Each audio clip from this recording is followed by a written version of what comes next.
Hi folks, many of you will know that I'm very keen on traditional knives. Partly this is out of necessity because I live in the UK and there are very severe restrictions on what we can carry for a knife, and there has to be a sub 3-inch slip joint, so a lot of traditional knives fall into that category. So I've got some here, there's a British one, a German one, another couple of British ones, and a Spanish one. But it's not just in Europe that they make slip joints. One of the best manufacturers in the world for slip joints delivers little tubes, and this is one of them. Now this says on here, handcrafted Tidioute cutlery, classic pocket knives, and this comes from, many of you will have, most of you, once you saw the tube, will know precisely where it comes from, and it is from Great Eastern Cutlery, which it doesn't want to focus on.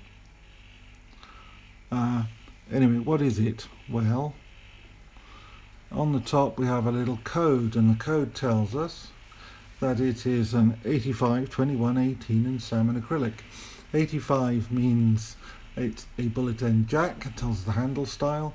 2 tells us that the blade style is a spear point blade. 1 tells you that it has just one blade, and 18 tells you the year it was made, 2018. And salmon acrylic tells you what the handle scales are made of. So, what does that mean? Well, it means this.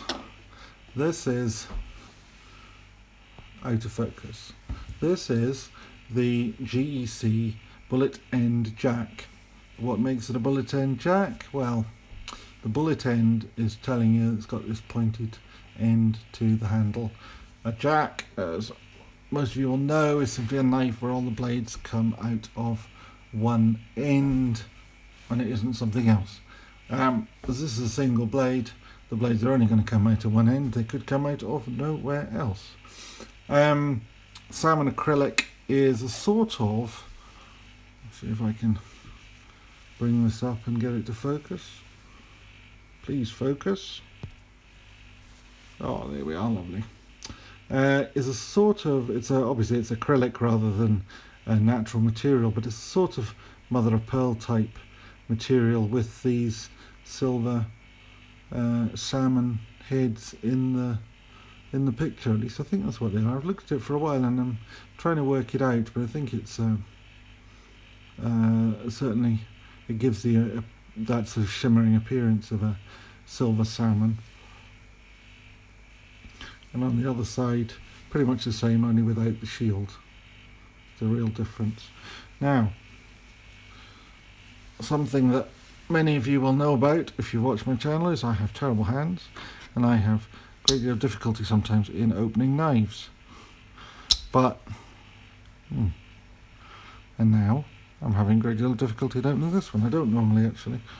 This is a reasonably, it's a good pull, good walk and talk, as I say. It's openable. I can open it without breaking a nail, but it's not so easy. It's never going to fall open. You know, this is it really doesn't like focusing today. I don't know why that is. That should be. I have to ask it to focus. Try to zoom in a wee bit as well. So there we are. We've got a satin spear point blade with a nail nick. There's a little bit of you could call it a swedge. I would say it's more of a chamfer than a swedge, really. Single nail nick. Nothing on the other side. What it does have on it is on the ricasso, it has some marking. Again, I have to coax it to focus.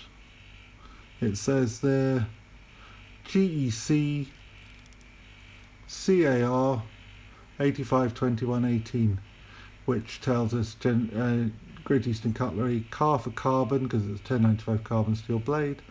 852118, as I say, bullet end jack, spear point blade, one blade, and 18 year it was made.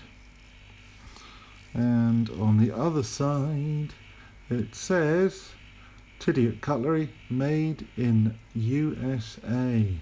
So this is my first of those. As I say, it's a nice satin finish to the blade. I like polished blades, but the problem with a polished blade is you're forever wiping fingerprints off it.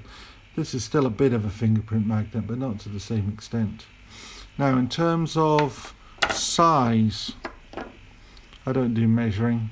I don't really see that there's a lot gained by measuring the length of a knife that you couldn't get off a knife company website, so I don't bother. But for comparison, here is a Swiss Army knife. This is the 93mm Pioneer X, the one with the scissors, a real favourite of mine. I like this one. This one is my posh multi-tool. I carry the Claimer quite often as well because it also has the scissors. It's a bit more utilitarian. It's got a couple of extra things that this doesn't have, but the most important thing on this one I find are the bottle opener and the scissors. Also, for comparison, and because these have recently found their way onto Amazon in the UK at an attractive price, Potato Peelers Paddy's just bought one. So again, you can see the size. It's slightly smaller than the Benchmade Proper, but in a similar ballpark. And my perennial favourite knife, which anybody who's ever watched my channel will know, my favourite knife for everyday carry is the Enzo PK70, which has a 68mm blade, so that gives you an idea of exactly how big it is, because it's almost exactly the same length as the GEC. So I'm very fond of this. I'm not going to show you how well it cuts paper, partly because I'm inept and partly because it's a GEC, so you will know that out of the box, when you open the box, it's wrapped in waxed paper. You bring it out of that and it will slice through paper. It being a full flat ground, relatively thin blade, it will slice. It's a slicer. It also has a nice bit of distal taper to it actually, which is you know, this didn't just fall out of a factory. It was well made. Somebody spent some time and energy putting this knife together. It's also what's known as a hafted knife.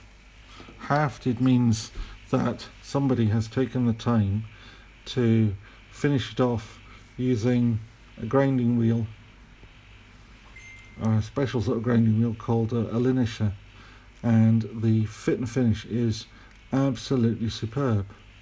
Now you'd think, well, that's obvious, it's a handmade knife. Of course the fit and finish will be superb, and if you've only ever seen GEC knives, you might actually believe that's true.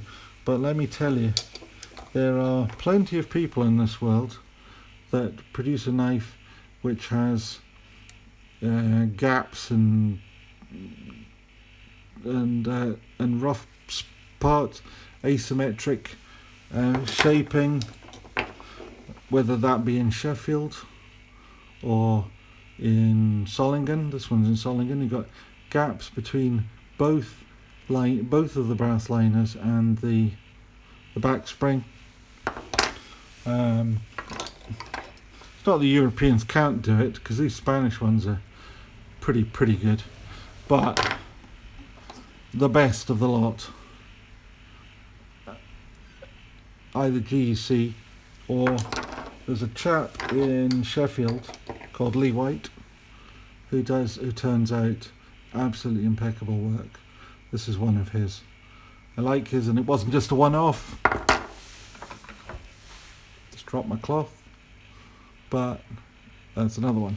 So anyway, there we have it. The GEC Bullet End Jack, supplied to me by Apostle P, to whom I am very grateful. And that's it. Thank you very much. Thank you for watching. Bye.